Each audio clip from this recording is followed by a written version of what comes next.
Good morning. It's good to see you all and be with you all this morning. Anybody else in here forgetful? Yeah, you know who you are, or your spouse knows who you are, your family member knows who you are. I have been congratulating people on bringing their journals in. Anybody have your journal with you this morning? If you're newer here, we have journals where people can take notes in the sermons, in small group. And the reason I congratulate you is because I am physically incapable of keeping track of that journal. I have stopped taking one because I keep going through 6, and I know what they cost because I work on that end of things. I just seem to lose things all the time. I had this great new water mug. I brought it in here the other week. I have no idea where it is now. Anybody else like me? You just can't. Yeah, maybe you forget meetings. Maybe you forget things. Maybe you forget names. You ever had that experience? Someone whose name you should for sure know, and you have to interact with them, and you try hey, champ, and that doesn't work out very well. Well, today in our text, you may have noticed, if you're a forgetful person like me, we had some representation in this story. Did you notice the story of the feeding of the 4,000? Now, if you've been around church very often, you might have heard before the feeding of the 5,000. And when I first encountered this, I remember when I was in high school and read through the Gospels for the first time, I was like, is this a typo? What has happened here that the same exact story happens, but it's not? It's the same story playing out again. And this is just 2 chapters in Mark after the feeding of the 5,000. So think about this for a second. The disciples have been with Jesus, and there's a moment where this great crowd gathers. There's 5,000 men plus all of the women and other people that would have been there, and they want to feed them. And the disciples come to Jesus, and they say, but how could we feed them? We don't have enough. And Jesus takes 5 loaves of bread and 2 fish, and he prays over them, and he breaks them, and he feeds the multitudes with this small amount of food, right? It's amazing. If you saw that happen in person, could you ever forget that happening? No, right? Okay, fast forward 2 chapters. Now Jesus is with the disciples, and they've gone into foreign territory. They're now in Gentile land. They're outside of Israel. And a whole other big crowd has gathered around Jesus. And they've been with him for 3 whole days, traveling about and hearing him teach. And Jesus says, we need to feed them before they go home, or they might collapse on the road. And the disciples aren't like, okay, cool, you're going to do that thing you do again. The disciples ask a question. Look in your text, it says, where are we going to come up with all the food, right? How did they not realize what was about to happen? Jesus says, how much bread do you have? And they actually have more than last time. They have 7 loaves of bread, but still they don't get it. And Jesus takes the bread and he breaks it and he blesses it and he gives it out to the people, and it feeds the 4,000 plus all the others that would have been there. And they collect up baskets, and afterward there's 7 baskets full of bread left over. Well, what are we supposed to do with this story that we didn't get from the feeding of the 5,000? The first thing I think that comes out of the text for us is this: that it is a long-standing Christian tradition to forget how powerful God is. It's a long-standing Christian tradition to forget how good God is. It's a long-standing Christian tradition to forget how gracious God is and how he provides. And it's not just those of us who can't keep track of books or mugs or things like that do this. The nation of Israel, all throughout the Old Testament, did this over and over and over again. They would find themselves in a bind, in a hard situation, and they would think, what are we going to do? How are we going to get out of this? And then God would deliver them. And then they would find themselves in another hard situation, and they did not often think to themselves, this is just like the last time, we'll turn back to God. Instead, they tried to figure it out on their own. Sometimes they even tried to go to kings, or they tried to go to sorcerers or other people. And over and over again, the people forget the goodness of God, and God comes and rescues them anyway. This is what happens in the feeding of the 4,000. The disciples need to see the lesson again. The disciples need to be reminded again that our God provides. But that's not something you or I need to hear, right? You ever find yourself in a situation, if you've been following Jesus for any number of years, where you could tell a story of how God provided when there wasn't enough, where you didn't know where the money was going to come from, and then some way God got you through that season? Or there was a time where you had wandered far from the Lord and you weren't sure if he could love and forgive you, and he did. And yet, in the present, we can still find ourselves wondering, where's the money going to come from? We've seen him provide. We've seen him be good. We've seen him forgive. And yet we, like the disciples, so easily forget who he is and what he does for us. And so we try to figure it out on our own, and we scheme, and we try to make things work, and we stress, and we're anxious, and we're fearful. And then usually, finally, when we hit the bottom, and there's nothing else we can try to do on our own to solve our own problems, then we turn to the Lord, and guess what he does? He's faithful, and he provides. So I wanted to point this out to you this morning to invite you to more regularly remind yourself to run to the Lord. I was reminded by one of our council members was sharing a devotion in a recent council meeting. And he shared a passage from Proverbs that says, the righteous run to God and find refuge in him. And what he was talking about was the way that just throughout our day, like in the middle of a Tuesday, we could be facing some major crisis or even some minor thing. And it's so easy for us, and I'll tell you the truth, I work in a church and it's still easy for me to do this. It's so easy for us not to turn to the Lord in times of need, both great and small. We're forgetful. And so we try to figure it out on our own when there is a great fortress waiting for us to run and find refuge in it. Do you see that? So friends, if you've been in a season where you're trying to do this on your own, whether you have seen God provide before, maybe you're brand new to this faith idea and you've been trying to live life without this refuge, let me assure you of this. The Bible is full of this story over and over and over again. That when people remember and they turn and they run to the Lord, he is a strong fortress and he will be there for them. One of the most insidious ways I think that this can trip us up comes in a story I've heard so many times from different people. I remember a friend in college that sticks out in my mind this way. And for her, it was specifically when she fell into a pattern of sin. It became hard to remember how gracious and loving God was. Maybe you've experienced this, where you get caught up in something that you know you shouldn't be doing, or you're not doing the thing you know you should be, and then guilt and shame settles in. And instead of wanting to run back to the God who can forgive and renew and cleanse and give power over those things, we want to hide, right? Kind of do the Jonah move. Like, I feel guilty, I feel bad, and now I don't want to go to church. Now I don't want to read my Bible. Now I don't want to sit in prayer, because I can't handle the shame. And that's rooted in this same forgetfulness. And I've seen people go from faithfully walking with the Lord to feeling ashamed, turning their back, and before long finding themselves at such great distance for no reason other than that they forgot that they could turn, fall on their knees, pray, and receive again how good and faithful he is to provide and to forgive. So this is a word in the scriptures, a story for us who forget, inviting us back to remember who God is and what God does for us.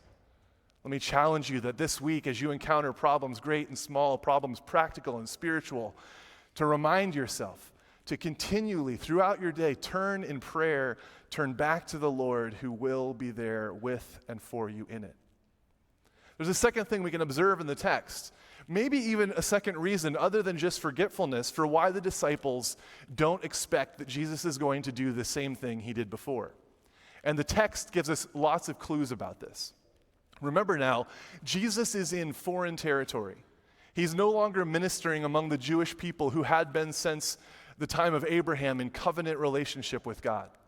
When Jesus feeds the 5,000, the disciples don't expect him to miraculously multiply the bread. But once he does, they know what to do. They start organizing the people into groups, just like what was done during the Exodus. Because in their minds, it starts setting off alarm bells. Oh, we're in the wilderness, and God is providing bread, just like God provided the manna. They have a category for it. They have a framework for the miracle Jesus does with the 5,000, and they remember, and so then they go into action. God has done this before. He's doing it again. I know what to do. But now, Jesus is in the wilderness, not with the faithful people of God, but with the Gentiles that the disciples had believed for so long were outside of the covenant relationship, outside of the forgiveness and the provision and the love of God. And so when it comes time to feed these people, they don't have a category for it. The clue that the text gives us that this is an important theme is the number 7. They have 7 loaves of bread, and at the end, they collect 7 baskets. Well, when the 5,000 Jewish people are fed, there are 12 baskets left over. If you were in like Awana, you might remember there are 12 tribes of Israel, right? Well, there are 7, according to Israel's tradition, to Jewish tradition, there were 7 tribes of Canaan. There were 7 tribes of Gentiles. What Jesus is showing them is, I didn't just come to feed and care for and provide for this covenant people of God, the nation of Israel. I came for the nations as well. And this would be such a challenge for the early church even to believe. Acts 15, the church has a summit where they get together and talk about, does God really want to save all the world? Or did Jesus just come to renew the nation of Israel? And the picture is a picture of a Messiah who came for the people of God in Israel and for all peoples. Praise God, because most of us here are from the 7 nations. Jesus is showing them that he is working in power, not only to do what they'd forgotten he could do, but he's doing it for people they never expected him to do it in the first place. And again, friends, I think this is a word for us today. There are times where we start to write off in our mind things God does and does not care about. I can pray to God about these things. I can ask God for help in these places. But this relationship, this area of my life, this battle that I have with sin or addiction or whatever it might be, I can start to believe God doesn't work there. Maybe it's just something I've been praying about and praying about and praying about, and I haven't seen the answer I've been looking for. But whenever we find ourselves tempted, whether because of our past experience or our doubts or our fears, whatever it might be, to believe that there are areas of our lives or areas of our hearts that our powerful God cannot come and bring salvation into, we're making the same mistake the disciples made in this moment, failing to see that Jesus is big enough to bring salvation into all of life. It's for this reason that both in Mark 6 with the feeding of the 5,000 and then here in Mark 8 with the feeding of the 4,000, right afterward, Jesus performs miracles that have to do with hearing and seeing. After Mark 6, he heals someone who cannot hear. After Mark 8, he goes on to heal and open the eyes of someone whose eyes had been closed by blindness. It's because he's trying to say to the disciples, can you see who I am? Can you see what I did and what I do? Can you see all that I've come to accomplish? Not just the saving of Israel, but the transformation and salvation of the entire world. That is the invitation of Jesus to all of us all the time. That is really what faith is. To have the eyes to see, to be given the miracle of faith, is to be given the eyes to see who Jesus is and what he does for us day in, day out, minute by minute, and hour by hour, and the grand scope of all that he came to accomplish, the making new of all things, the forgiveness of all sin, the restoration of all that is broken in the world in which we live. Now, you guys ready to have a little fun? It's Super Bowl Sunday, so we're going to have a little pep to our step.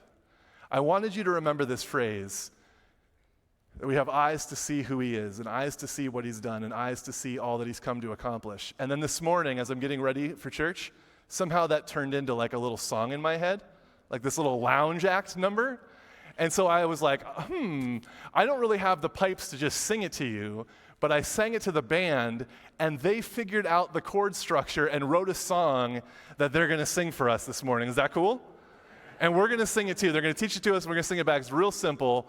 It's, can you see who I am? Can you see what I do? Can you see what I've come to accomplish? It's Jesus inviting us to open our eyes of faith and see all that he is able to do, to stop forgetting, to stop putting him in a small box, and to recognize that our faithful God will be faithful tomorrow in every aspect of our lives. Now, they wrote this in like 20 minutes this morning. And so give them a little grace, but it rules. I'm super stoked about it. I don't even know if you guys are going to find it helpful, but I'm very excited. So Sarah's going to sing it a couple times through for us, and then I'll come back up and get us ready, and then we're going to sing together. All right? Go ahead.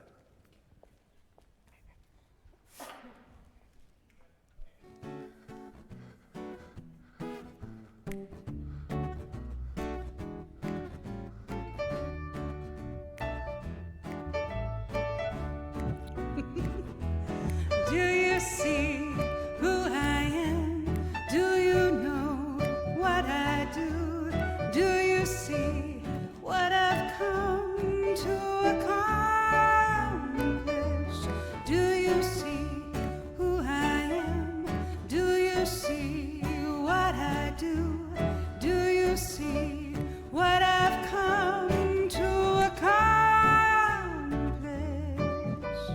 All right, so you got to snap a little bit. Everybody got this? All right, go ahead and stand to your feet. We're going to sing this together. Do you see who I am?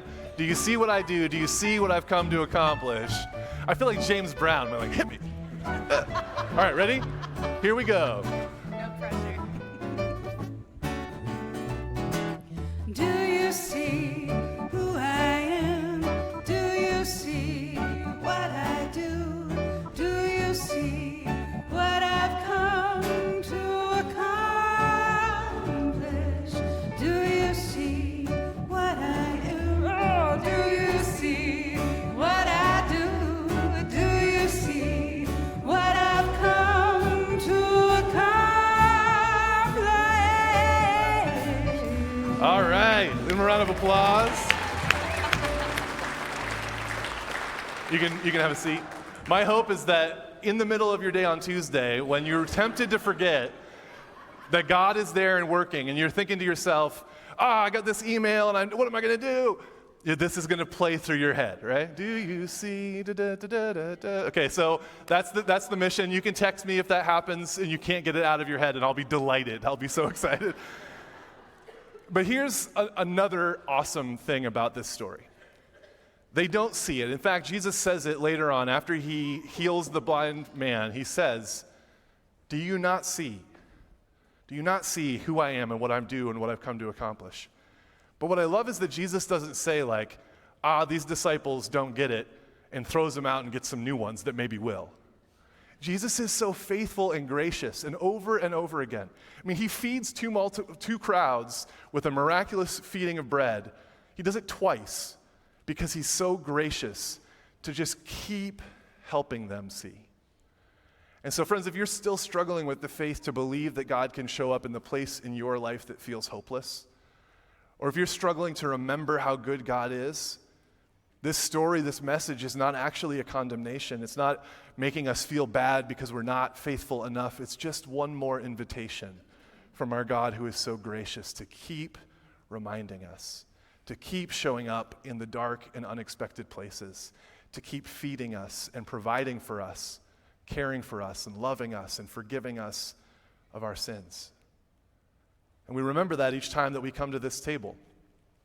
You might have noticed in the text that Jesus does with the bread in this story exactly what he would do at the Last Supper. Again, he just gives them sign after sign after sign. He keeps showing, keeps revealing.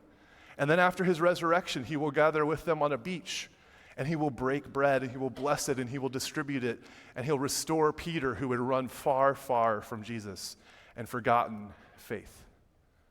And so when we gather at this meal, we are invited to remember. Jesus says that we do this in remembrance of him.